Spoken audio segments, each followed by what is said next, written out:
Hello my friends, and welcome back to our blind Let's Play of Ever 17, the Out of Infinity for the PC. My name is FlightlessBird, this is your story-based gaming channel, and this is some amazing background music playing right now as we are trying to get ourselves out of... You know, I'm actually not sure. There's got to be a reason why we could see into the past, and not just see into the past, but be in the past, because Takeshi, the real Takeshi, for 2017, or 2017, Takeshi and Tsugumi saw us there, and us KID, Hokuto. So yeah, there's gotta be something we can do, right? This isn't a hopeless situation where Takeshi has to die. At least that's what I hope happens.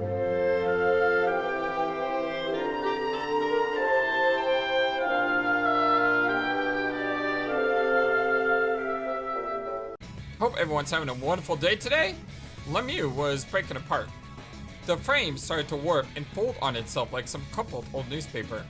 Partitions cracked into small pieces and fluttered in the water as if they were petals falling from a flower. Letting out its final breath, Lemieux spewed out fine air bubbles into the sea, which flowed gently in the current. From the twisted wreckage, black smoke arose in the water. The pieces of iron drifting in the ocean glittered from the sunlight coming from above. At the edge of his rapidly clearing field of view, the sinking shadow of the brutal wreckage could be seen. Paradise sank into deep blue darkness, raising a spine-chilling death cry.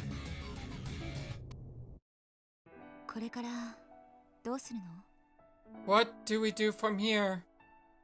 Tsugumi asked in a quiet voice. The small egg-shaped vessel holding the two of them headed silently toward the surface. Well, there's so much that I want to do. You know, but first, I'm thinking about where to start. Takeshi spoke as he placed the motionless Pepe on the seat next to him. What about you, Tsugumi? What do you want to do? Oh, the dots. What's that? You don't like the question? No, it's not like that. Can I have a minute to think about it? Yeah, sure. Takeshi smiled. But that smile would soon fade. A heavy ringing filled the submarine. What? What was that sound? Tsugumi looked at Takeshi worriedly. I do know. The operating council made a funny sound. What's that noise? I have no clue. Hey, something just came up on the screen over there. The monitor behind Tsugumi started blinking. What does it say? You're closer than I am, so why don't you just turn around and take a look at yourself? No. I don't want to see it. I've got a really bad feeling about this. Don't be so selfish. Looking like he didn't have any other choice, Takeshi peeked at the monitor. Which one?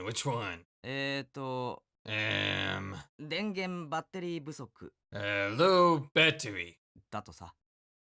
Well, that's what it says. As if responding to what Takeshi said, the lights in the sub suddenly went out. The monitor went dark, all of the power went out. The electrical equipment went silent. The only thing still working was the analog pressure gauge. Depth 63 meters.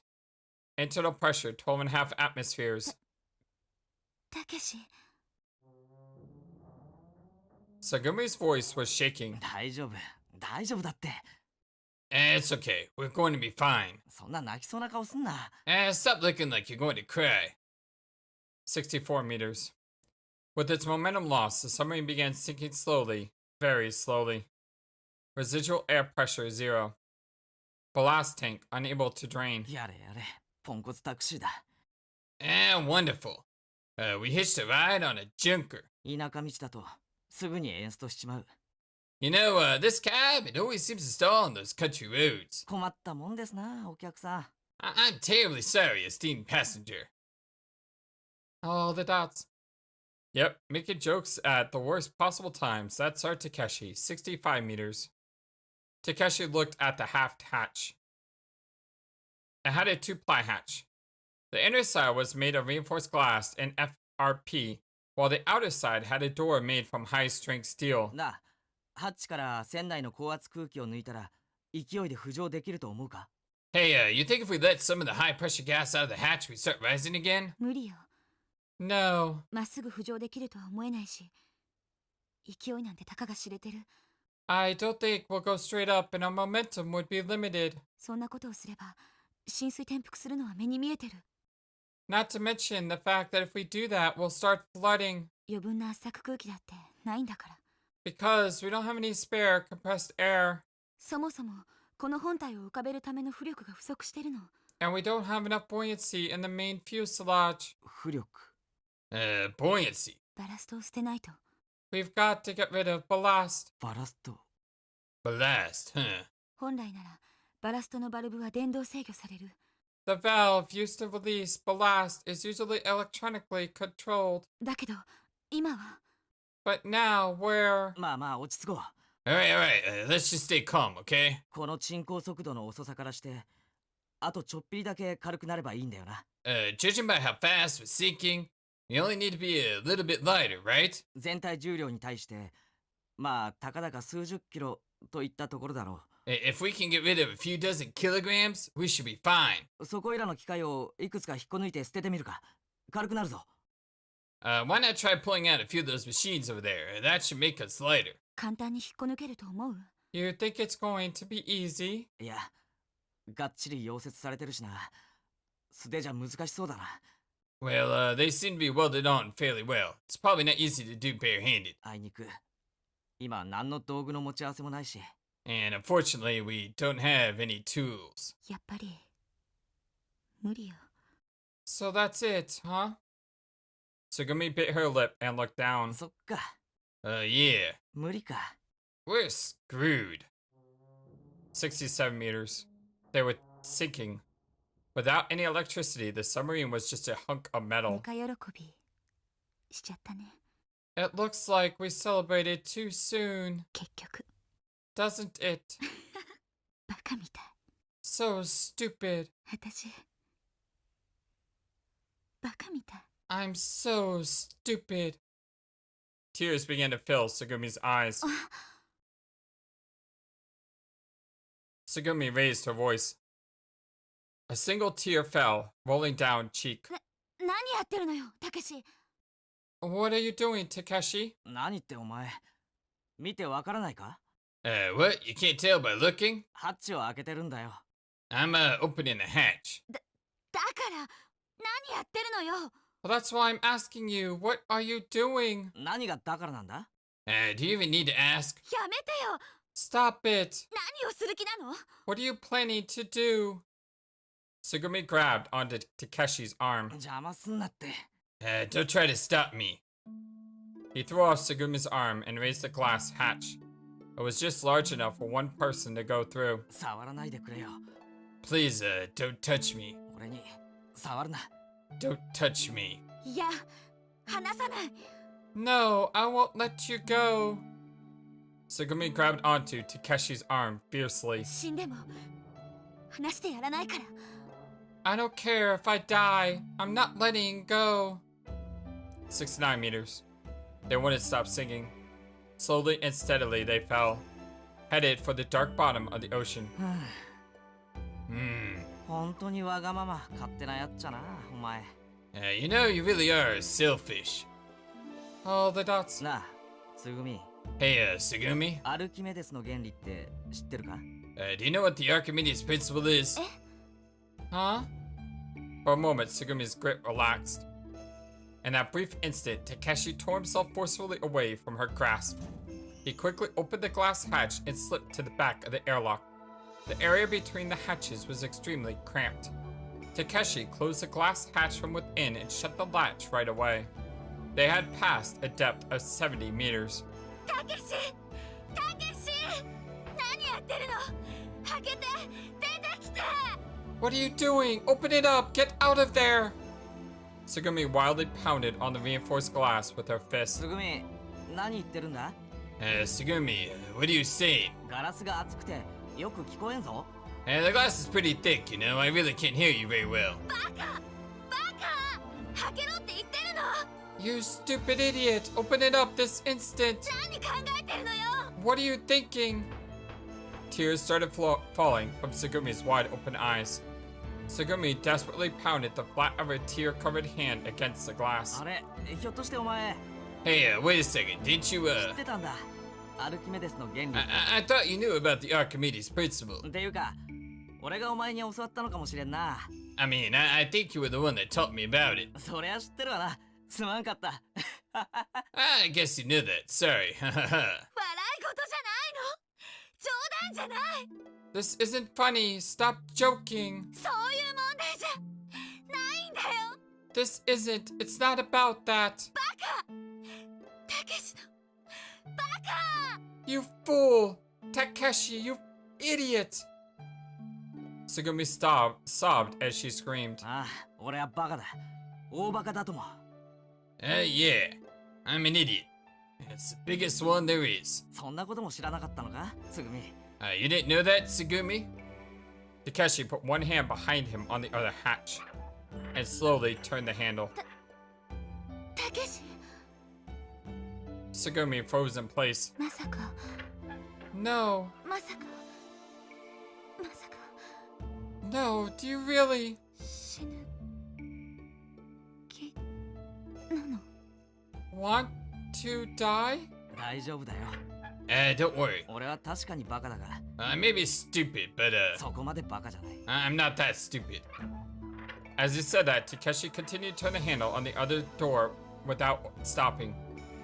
73 meters. お願い Please, 一人にしないで don't leave me. 私を一人にしないで Don't leave me all by myself. まったく心配性なやっちゃな。There you go, always worrying. Takeshi forced a smile. 大丈夫だって。何度も何度も言ってるだろ。I keep telling you it's going to be okay, right? Yes. ちゃんと生きる気になったの。 You want to live, don't you? Yes. だったら生きろ。 So, live. 生きている限り生きろ。 As long as you're alive, live. 大丈夫。 Don't worry. 俺は I, 俺は死なない。 I'm not going to die.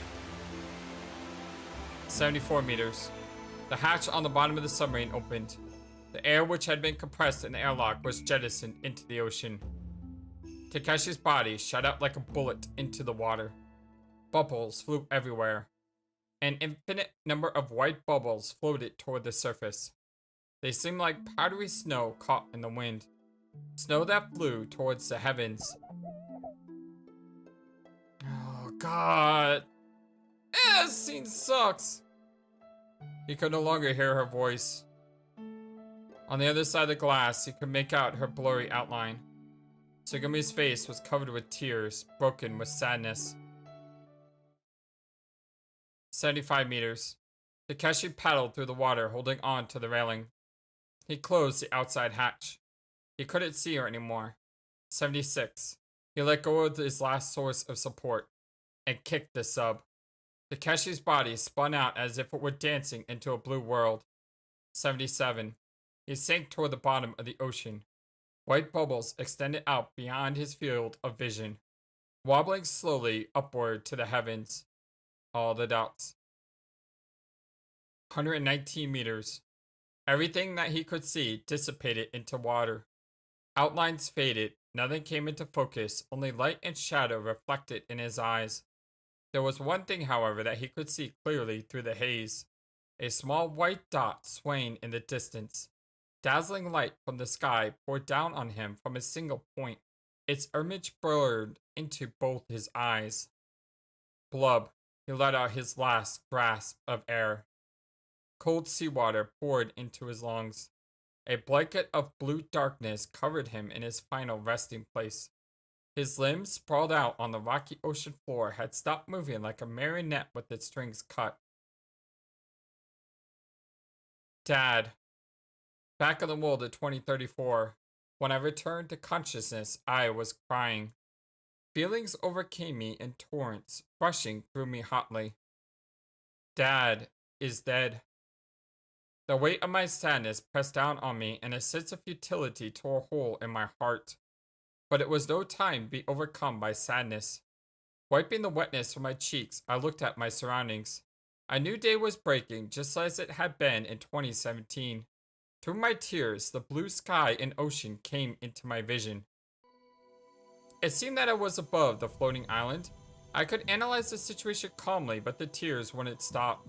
I wiped them away with the palm of my hand and licked the large drops as they rolled past my mouth. Squeezing my eyes shut tightly, I took in deep breaths to calm down. I trembled slightly as I let out a sigh and looked around at my surroundings again. It was definitely above the floating island. The wind was blowing lightly and the green trees were swaying gently. The morning sun was letting out golden rays onto the surface of the ocean. It had been a while since I had been outdoors. The wide blue sky, the smell of the warm, humid breeze. But as beautiful as it seemed, it didn't help me one bit. Rather, the richness of it all made me feel even more alienated. I'm all alone, and so terribly sad. I wiped away the tears which continued to flow and tried hard to suppress my urge to cry out. I had to think. It was no time to be crying. I shook my head repeatedly and tried with all my strength to collect my atrophied thoughts. Think, think, think! First, I needed to grasp the situation I was in. I followed the threads of my memory.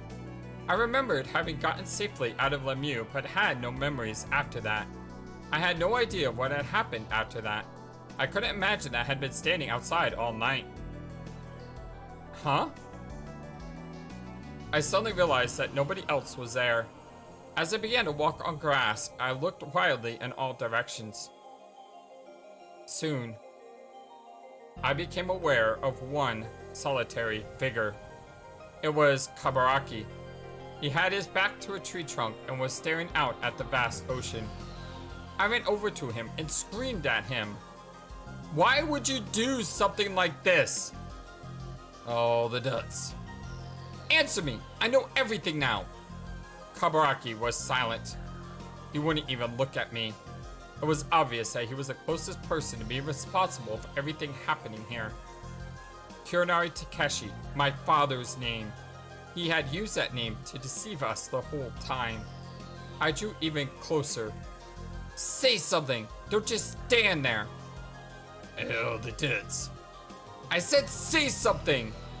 I grabbed onto his shirt. I'm sorry, but you know what? I can't tell you anything. Kabaraki's eyes were wet. He seemed to be thinking deeply about something as he gazed at me. Well, but I will tell you this. This isn't over, okay? I mean, it all starts from here. Yeah, all of it starts from right now. I relaxed my grip. Kabaraki didn't say anything more and walked away, gazing in the direction of the distant horizon. I stood there vacantly, staring at his back while it became smaller and smaller. Somebody tapped me on the shoulder.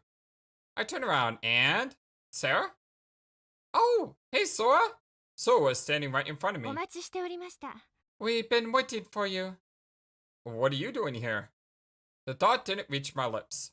There clearly was no RSD on the floating island. But she just tapped me on the shoulder.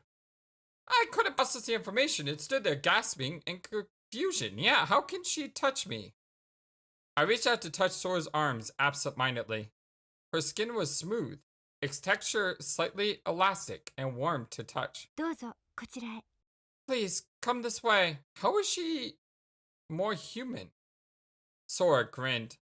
I mean, the technology is 17 years in the future. Maybe they advanced it to make it more human in qualities or characteristics.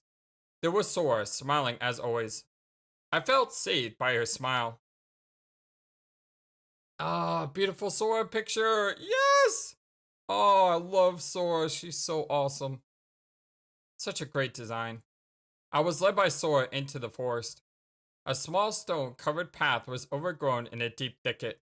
The tips of the trees stretched up high, almost entangling one another. Hardly any light squeezed through.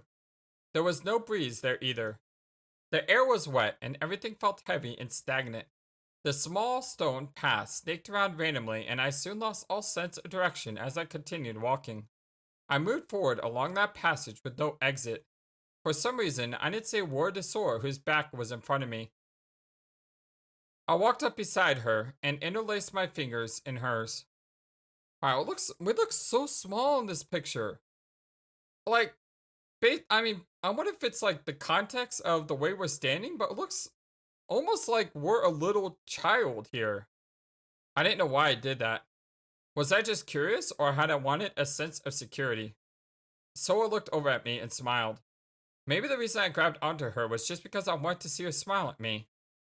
Not long afterward, we finally emerged from the forest. My field of view widened, and beyond spread out an ocean of lush green grass and the rich blue ocean. My line of sight was drawn to the back of someone very familiar to me. Yu was standing right in the center of the open space. She was standing with her back to me. And someone else, a woman who looked just like her.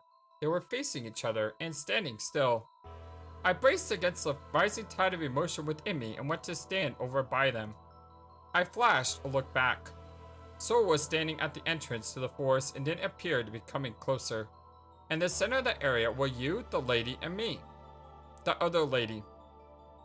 Of course, I knew her name. Tanaka. Yubisei Harukana. She had been infected with the Kure virus, and although she seemed young, she didn't look quite 17. It was probably since her cells had divided for 5 years, which caused her to age slightly. Yeah, she would be, what, 23? Because you was you 18 or was she 17? In other words, her body was that of a 23-year-old, but she was actually 35. Yeah, 23. I looked over at you, the Aki version, standing next to me. She had her hand curled into a fist and was glaring at her mother. She was so furious that she was shaking. I realized that the person who had been manipulating everything behind the scenes had been the person standing in front of me, Yu Haru, Yu's mother. She'd been up there safe and sound on the island, relaxing, looking down at her plight, and probably laughing the whole time.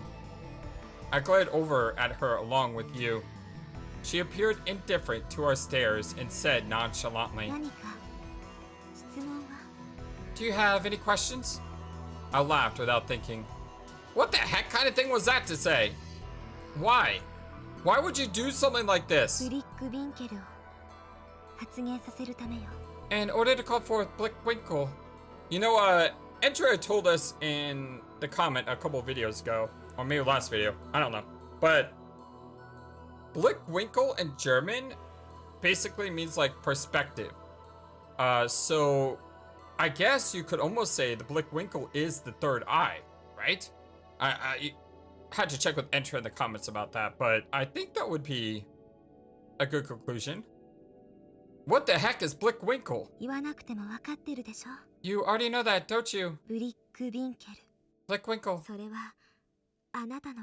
is you. Me? I'm Blickwinkle? Yes. I'm not talking to Hokuto. I'm talking to the perspective on the other side of Hokuto. Wait, is she talking to me? As in FlightlessBird? Me? Or Hokuto, but not Hokuto, but is the person seeing things through not Hokuto? Perspective? My head hurts. Yes. The third eye, Blickwinkle. Hey, there we go. There's confirmation. Yeah, third eye is Blickwinkle. The you on the other side of Hokuto. That's right, the part of you that's looking at me right now. It is you I am talking about. All the dots? 最初から少年とはあなた自身のことだったの。 From the beginning, you've been the kid. あなたが北斗の視点と重なった時、北斗は記憶を失いあなたになった。 When you overlap with Hokuto, he lost his memory and became you. だから北斗が記憶喪失になったのは当然のことなの。 So it makes sense that he had amnesia. あなたにはこの世界で過ごした経験がない。 You had never lived in this world before. あなたにはこの世界の中での歴史がない。 記 You 憶 have, がない。 you have no history here, no memories of this place. あなたは2034年5月1日15時17分初めてこの世界に産声を上げた。 On May 1st, 2034, at 3:70 p.m., you uttered your first words in this world, kid. All the dots? あなたは私たちの世界の住人ではない。 You aren't from this world. もう一次元高い世界から私たちの世界を見下ろしている。 You are looking down at this world from one dimension higher than us. I believe she is talking about me. Yeah, she's talking about how we're above this world and we're able to see everything, and so therefore we're like the fourth dimensional beings looking down into this third dimensional world. Boom! Man, that's a trip. だからあなたには過去や未来のことがわかる。 But how does that help if I can't influence it though? That's why you can see the future in the past. ううん、それだけじゃない。 Well, that's not all. 異なった別の歴史の流れさえあなたには手に取るようにわかるはず。 You can probably also see other time continua. 少年に予知のようなことができたのはあなたがこの世界のすべてを知っていたから。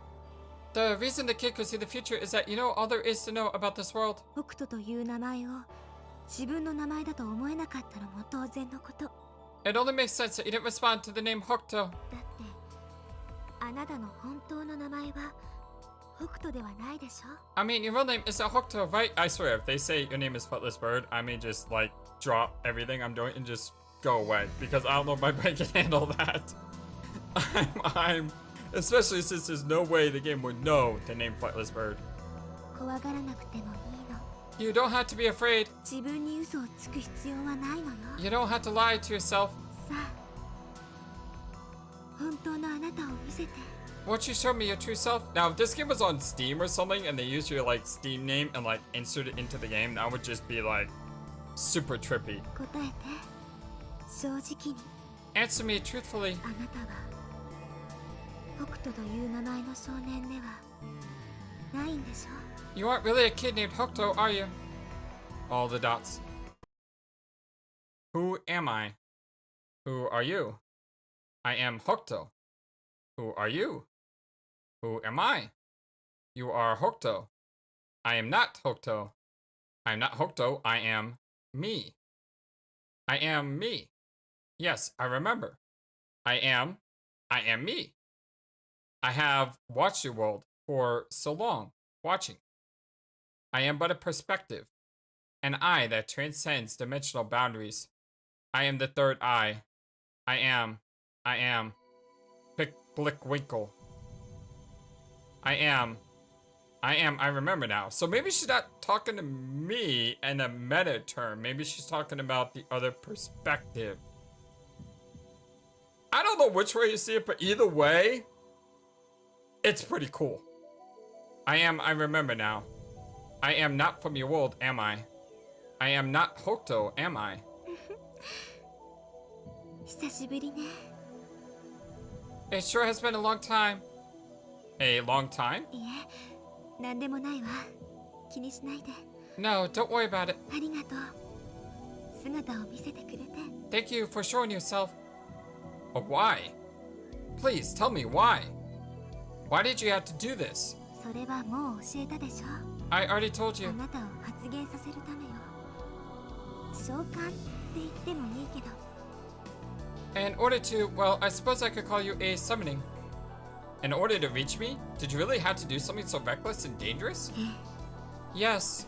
Well, that sounds familiar. In order to access an alternate dimension, there needed to be a heightened sense of danger?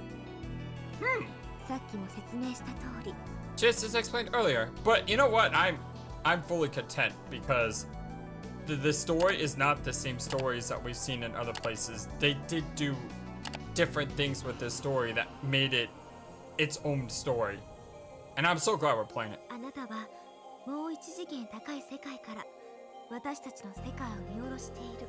You have been looking down on a world from your dimension, right? All the dots. Let's say that there was a conscious being from the second dimension.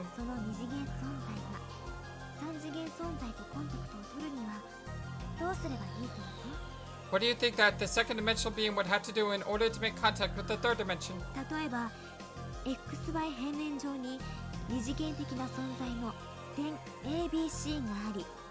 For instance, on an XY plane, there are some third dimension beings, points A, B, and C.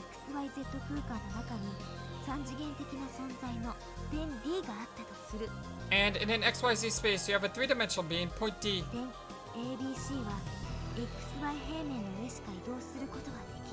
Points A, B, and C can only move on an XY axis. So how can they draw point D to them?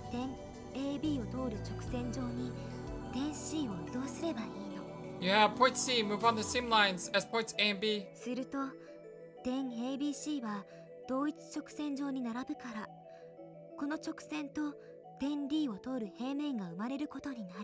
When that happens, points A, B, and C form a line and create a common plane with point D.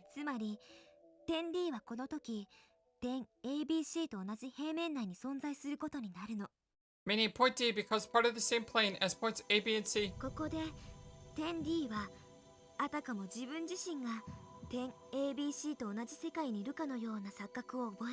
When that happens, point D has the illusion that's in the same world as A, B, and C for the first time.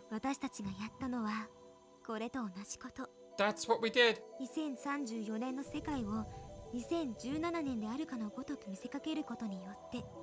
And creating a world where you couldn't tell if it was 2034 or 2017.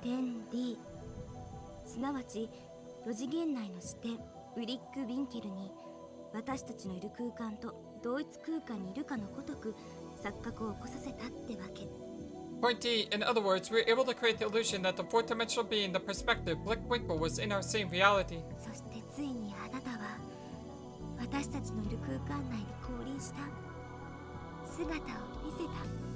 And you showed yourself to us, descending into the space in front of us.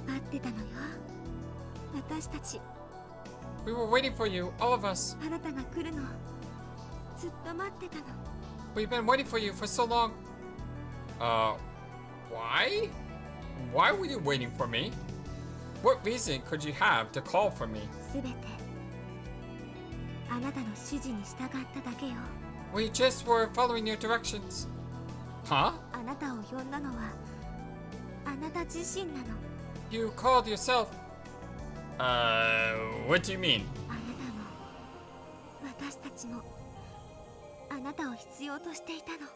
You needed us and we needed you. Why?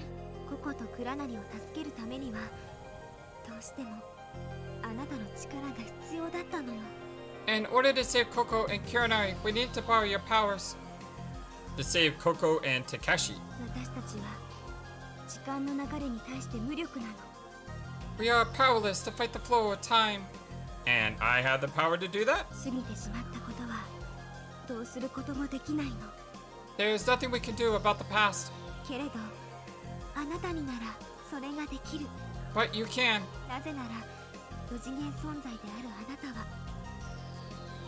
The reason being that someone like you from the fourth dimension can travel freely through time.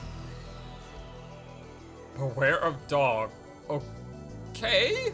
I saw it then. I saw everything. My consciousness had detached from Hokuto and had gone back to the world of 2017. Hokuto's feelings and thoughts hadn't reached me, but our perspectives had overlapped. An observer with no feelings. All I could do was witness events as they passed. The submarine that Tsugumi was on had continued floating up and had already made it to the surface. It was a small white vessel rocking in the waves. Shut inside the small submarine, Tsugumi's shoulders dropped as she sat in the cockpit in shock. Having lost everything, she sat there soullessly, looking as empty as a glass ornament. And just then, the light came back on in Pippi's eyes, who moments before had been motionless at Tsugumi's feet. He got up quickly. Oh, the dots. She seemed to be unable to comprehend what was happening. Pippi shook off his body, flashed a look up at Tsugumi's face, and walked over to stand in front of the glass hatch. Pippi began pawing at the hatch. What's wrong? Tsugumi mumbled weakly. Pippi stood facing the hatch and barked. You want to go outside? Tsugumi's gaze wandered about as if she was thinking something over. Pippi continued barking the whole time. The submarine rocked gently in the waves. Tsugumi put both of her hands on the wall and looked outside of the window. Okay. Saying that, Tsugumi opened not the glass hatch, but the heavy one on top of the submarine. A pure white light flashed into the interior of the ship like the sharp edge of a blade. Tsugumi squinted against the brightness. She held up one hand to fend off the light and used the other to push on the hatch with all her might. She picked up Pippi and brought him outside of the boat. Pippi kicked hard against the hull to fly into the air and splashed into the ocean with a beautiful arc. One mechanical dog swimming in the ocean. Down, down, down he went. He didn't stop at 17, 34, or 51 meters. 68 meters, 85 meters, 102 meters, 119 meters. The hard rock surface deep in the blue darkness. A man's body lay on the ocean bed. Pippi bit onto his clothing and pulled. Was he trying to bring him somewhere? Of course, the man didn't move at all. Pippi bit on some exposed flesh. The man didn't respond. His life had expired. All that remained there was a cold corpse, nothing more. Something had fallen to his side. A disc. A terabyte disc. Pippi picked it up in his mouth and left the body behind. He started swimming in the ocean. Going sideways, he cut across the water. At the bottom of the dark sea, there was only the cold surface of the rock and the dark black seawater. Occasionally, delicate streams of light would pass by. Perhaps Pippi had found something. Without hesitation, Pippi swam straight toward the white building. Splash! The face of a single dog broke the surface of the pool. He stuck out his front legs onto the edge and climbed onto the floor. He shook himself off. Small droplets of water flew in all directions, forming a mist. The terabyte disc was still in his mouth. Pippi ran. He lost his footing on the wet floor, slipped and fell. Standing up again, he readied himself and dashed out at a full gallop. His pliant body shot like a coiled spring. Pippi ran down the passageways, breaking to the right and turning to the left. He was aiming for something. Coco? Only a voice could be heard. Pippi barked loudly. The disc fell out of his mouth, to spin across the floor with a rattle. Pippi quickly barked, braked with all four legs, turned around to get the disc, and dashed across the floor again.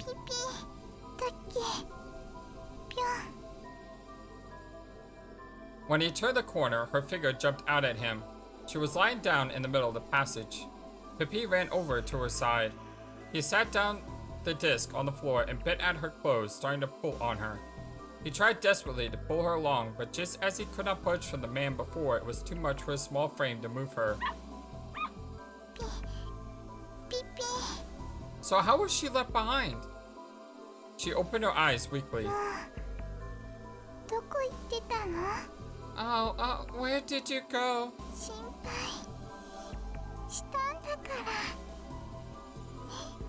I was so worried about you. Pippi licked her face. Where is everyone?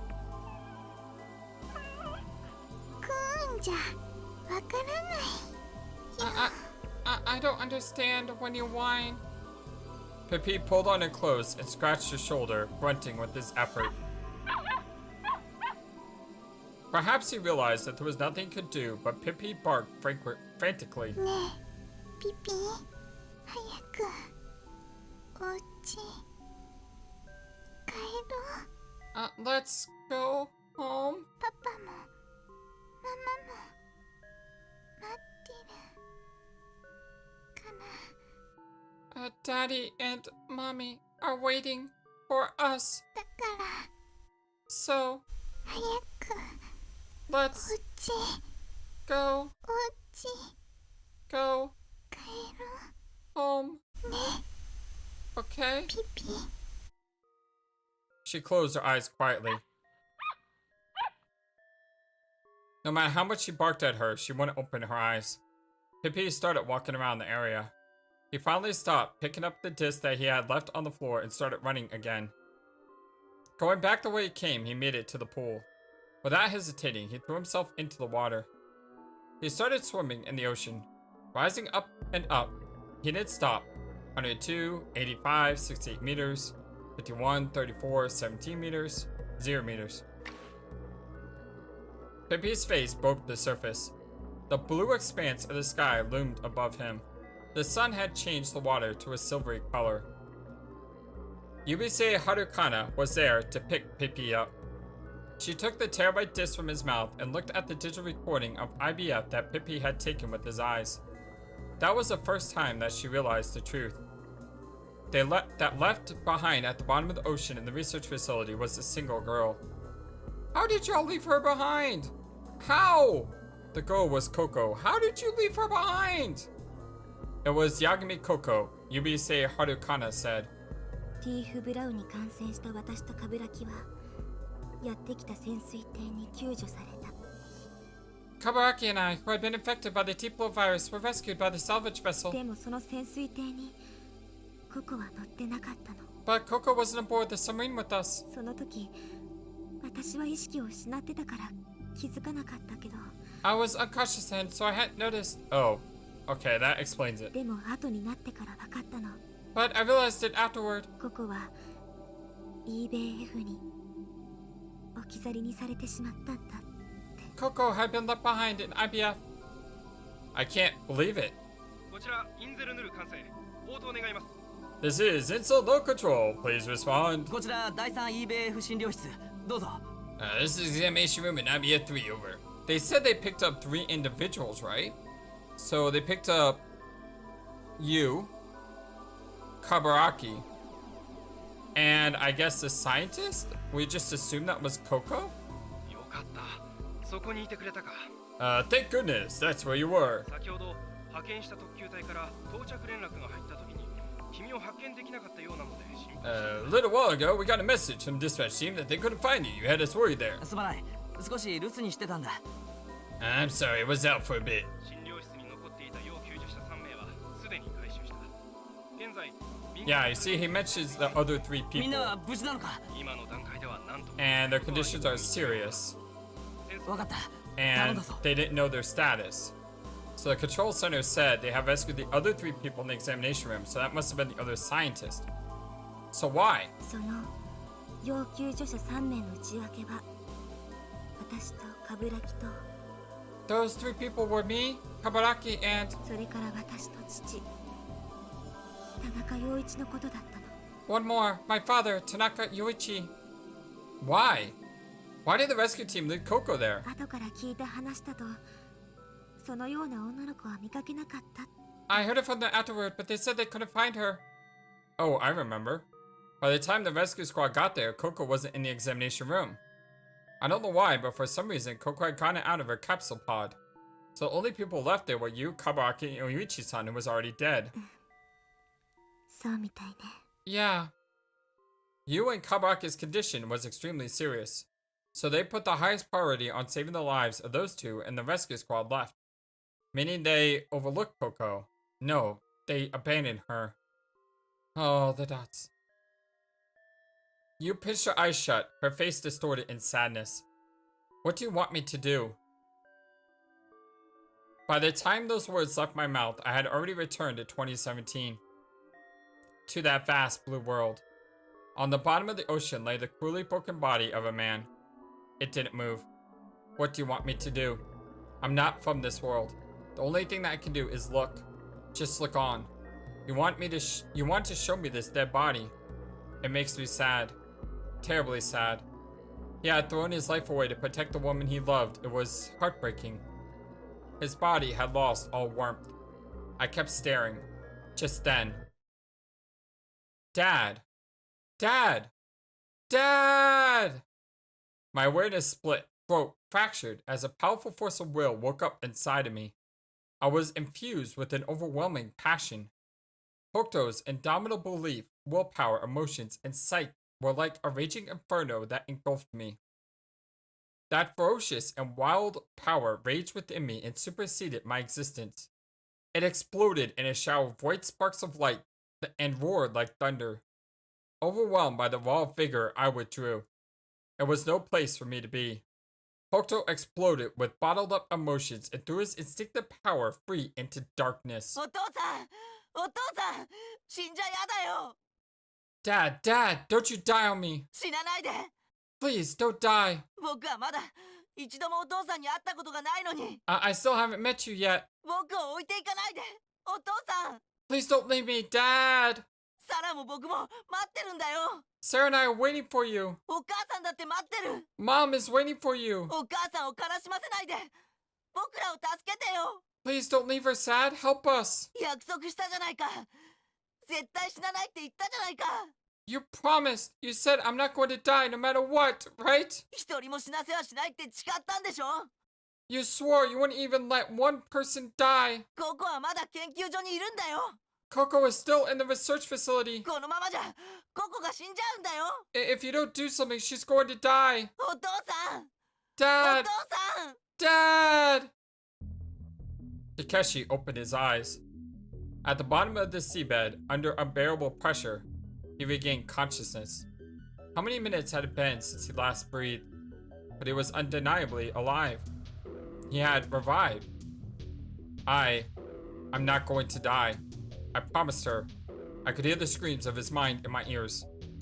Takeshi flipped himself over, kicked off the reef, and began to swim. He cut the water with his arms and kicked with his legs, continued to swim wildly through the water. The water pressure did not faze him, and his body felt no resistance. He moved forward in the darkness as if he were skating on ice. Bubbles trailed in an arc behind him. He maintained an unthinkable speed, tearing apart the wall of water in front of him. His only source of guidance was a faint light visible ahead. Splash. His momentum carried him flying out of the water. So is he able to come back to life because of the Curie virus? I had a debate about this, saying that even if you drowned, it's possible you don't die, you just were dead until you were resurrected. Because once all the water leaves your lungs, then your body will start just working again. But in this case, he just woke up as if the water meant nothing to his system. And it's not the first time he's done this. When he went upstairs to get Sugumi, he basically risked decompression sickness to do that, and he survived. Putting his face above the pool, he started coughing hard, trying to expel all the seawater in his lungs. He clung to the edge of the pool, sucking in deep breaths of air. He coughed hard as he was breathing in and vomited a large amount of water. He repeated that many times. When the painful fits had finally died down, Takeshi lay exhausted like he was dead. Truth be told, he probably had been dead. Takeshi crawled across the floor. He flipped over on his back with a thud. He couldn't move. The sound of his heavy breathing echoed off on the walls. Dad, Dad, hang in there. Hokuto called out. Takeshi laughed. I don't know who the heck you are. But don't call me Dad. Still throwing jokes out. Good old Takeshi. Dad. I'm telling you, I don't have any kids. But I'm your son. Okay then, who's your mom? つぐみだよ。 Segumi is.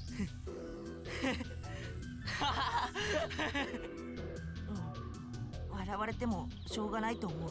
Yeah, it's so surprised you're laughing. And again, we're hearing the voice actors from both people implying that we're, you know, Blickwinkle. So we're no longer embodying a character. We're outside 多分信じてもらえない or inside.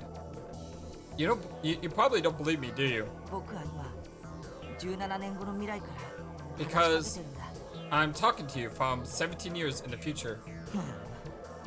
17年後2034年か。 17 years, so that make it 2034. ところでお前どこにいるんだ？姿が見えないけど。 By the way, where are you? I can't see you anywhere. お父さんのすぐ近くにいるよ。 I'm close by you. Takeshi peeled himself off the floor where he'd been lying and rose slowly.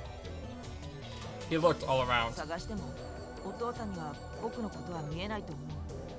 Even if you look for me, I don't think you can see me. 僕は見てるだけだからお父さんのことを。 I'm only looking at you, Dad. 意味がわからないんだが。 What are you talking about? お父さんの世界に肉体があるわけじゃないんだよ。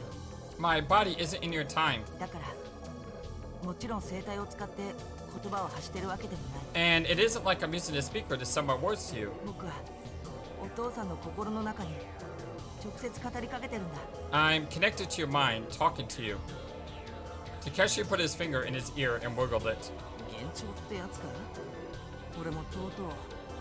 I must be hallucinating this. I wonder if I'm, 違うってば。 No, とにかく時間がないんだ。 you don't have time for this. 今はのんびりと話してる場合じゃないんだよ。 We don't have time to waste. ああ、そういえばさっきココが研究所にいるとかなんとかって言ってたな。 oh yeah, you mentioned earlier about Coco in the research facility, right? うん、そうなんだ。 That's right. ココは潜水艇で脱出したわけじゃなかったんだ。 Coco, she didn't get out in one of the submersibles. 管制官の言った要救助者っていうのはユウとカブラキとそれからあの研究員のことだったんだよ。 The man from the rescue squad who told you about the survivors. He was talking about you, Kabaraki, and the researcher. 嘘だろ。 You gotta be joking. とにかく研究所の中をもう一度調べてみて。 You gotta go back and check the research facility one more time. そこにココがいるはずなんだ。 Coco is still in there. Takeshi hurried down the corridor, but how is he gonna get her out? The research facility was almost entirely silent. Well, then again, how is Takeshi alive? So, we'll get to that bridge when we get to it, apparently. The only sound was the echo of Takeshi's shoes against the floor. The corridor wound left and right. He searched around and didn't find any signs of anyone. おい、やっぱり誰もいないじゃないか。 Hey, I don't see anyone. そんなはずないよ。 That's impossible. 絶対研究所の中にいるんだ。 I'm telling you, she's got to be there somewhere. Takeshi tilted his head a bit quizzically. まあ、お前には礼を言っておこう。 Well, I suppose I should thank you. お前がお父さんなんて狂言じみたことを言って俺を起こさなかったら、 If you hadn't woken me up saying something like stupid like dad, きっと俺はあのまま海の木図と化してただろうからな。 I probably would have drowned. 体の方は大丈夫？ Are you alright? 大丈夫なわけないだろう。What do you think? この数時間以内に俺の身に降りかかった数々の出来事を考えてみろ。 Just think about everything that's happened to me in the last few hours, will you? ティーフ・ブラウンの発病から始まって急激な減圧、加圧、つぐみから採取した抗体を打って。 Yeah, so it started with getting teeth below, and then I got depressed, pressurized, and pumped up with Segumi's antibodies. 最後は海の底に放り出されて窒息。 And finally ended up getting sucked out to the bottom of the sea and practically drowning. 放り出されてというか自分で飛び込んだわけではあるが。 Well, I guess I did kind of throw myself out there. その割には元気そうに見えるけど。 Well, in spite of all that, you seem to be doing alright to me. Oh, the dots. Oh, the happy, thankful dots. 確かに。つぐみから採取した抗体が効いてきたのかな。 Well, I suppose Segumi's antibodies must have kicked in. Or maybe the effect of the Curie virus had already started. No, there was no way his DNA could be rewritten so quickly. But that might have been another explanation for why Takeshi recovered so quickly from jumping into the water. I had no way of knowing. It didn't matter though. He looked a lot better after walking around for a while. He looked strong, even. Takeshi walked down the passageway to steady legs, on steady legs. He came to an intersection. Checking quickly to the left and right, he set down the path to the left, because left is always right. It was right after that. Wait a sec. Did something just move right now? Without waiting for Hokuto's reply, Takeshi started running. Coco! Oh. Coco had fallen down in the corridor. Takeshi rushed over to Coco and lifted up her motionless body. Aww. Coco spoke faintly. What are you doing here?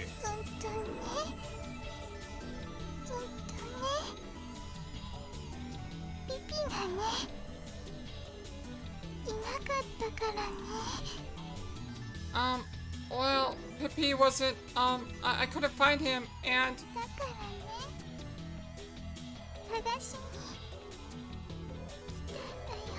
So I went looking for him. It appeared that Coco had gotten out of the pod by herself before the rescue squad had arrived and gone off looking for Pippi.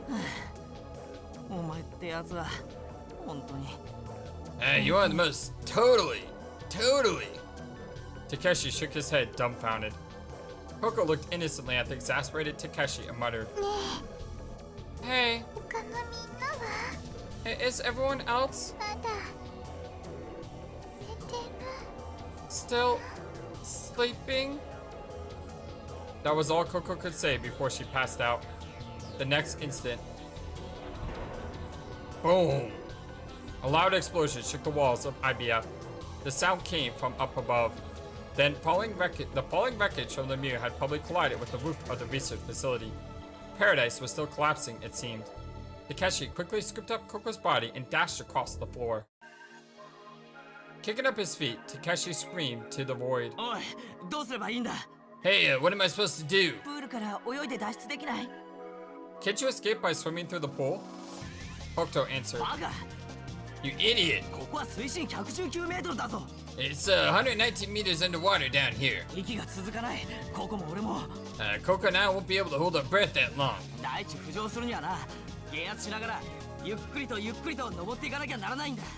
Besides, in order to surface, we have to decompress slowly as we go up. It's 12.5 atmospheres down here.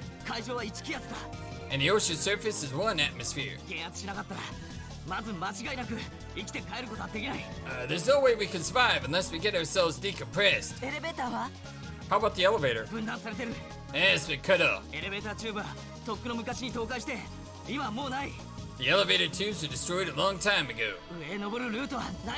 There's no way to go up. Well, let's go to the examination room. Okay. Takeshi ran into the examination room. He hit the control panel and closed the door. Strangely, there was no sign of flooding inside IBF. There was no sound of running water, and the tremors had stopped for the time being. But there was still no time to relax. Coco's body was rapidly reaching its limit. Takeshi laid Coco down on the bed. He ran toward the side of the desk at the corner of the room. He opened one of the storage bins and grabbed something. It was the antibodies for T-Flow taken from Tsugumi. Coco hadn't been inoculated with it yet. Oh, the ducks. Without a word, Takeshi gave Coco the antibodies. Coco had long passed the stage of suffering and lay there looking limp. Come on, do the trick. Takeshi threw the empty syringe away and held onto Coco's hand as she lay there. All the dots. A while had passed, but Coco's condition didn't seem to be improving. As a matter of fact, it seemed to be getting worse.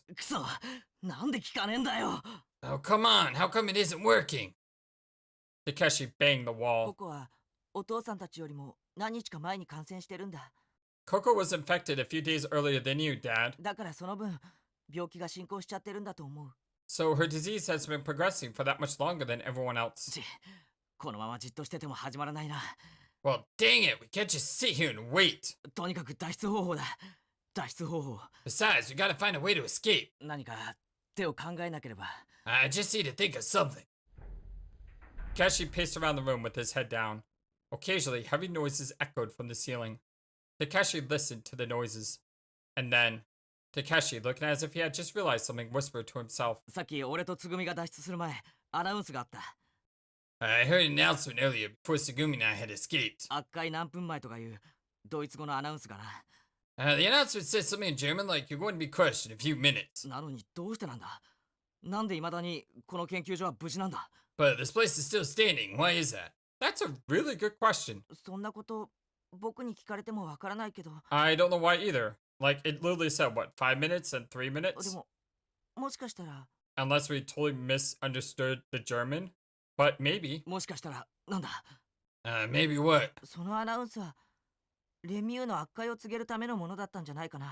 Well, that announcement may have been about Lemieux imploding. But think about it.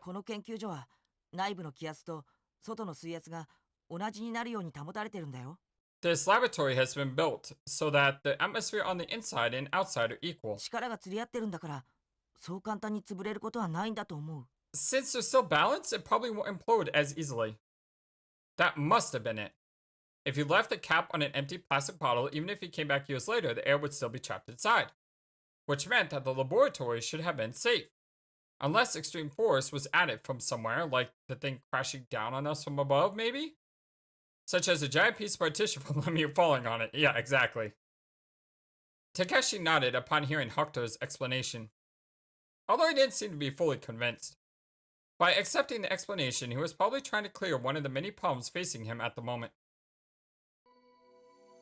And as time progressed, Coco's condition got worse and worse, and I hate to leave it at that, but we're gonna have to. I love you all so very much. Thank you for everything, and we'll be back very soon with maybe the conclusion of Ever 17? We have to be getting close, right? But hey, love you guys so very much, and until then, so long, and take care. Thank you for watching this video. Feel free to comment on what you saw and what you would like to see next. I always love to hear your thoughts. Please be sure to like and subscribe for more. Also, please do not forget, you matter. You are brilliant and you are loved.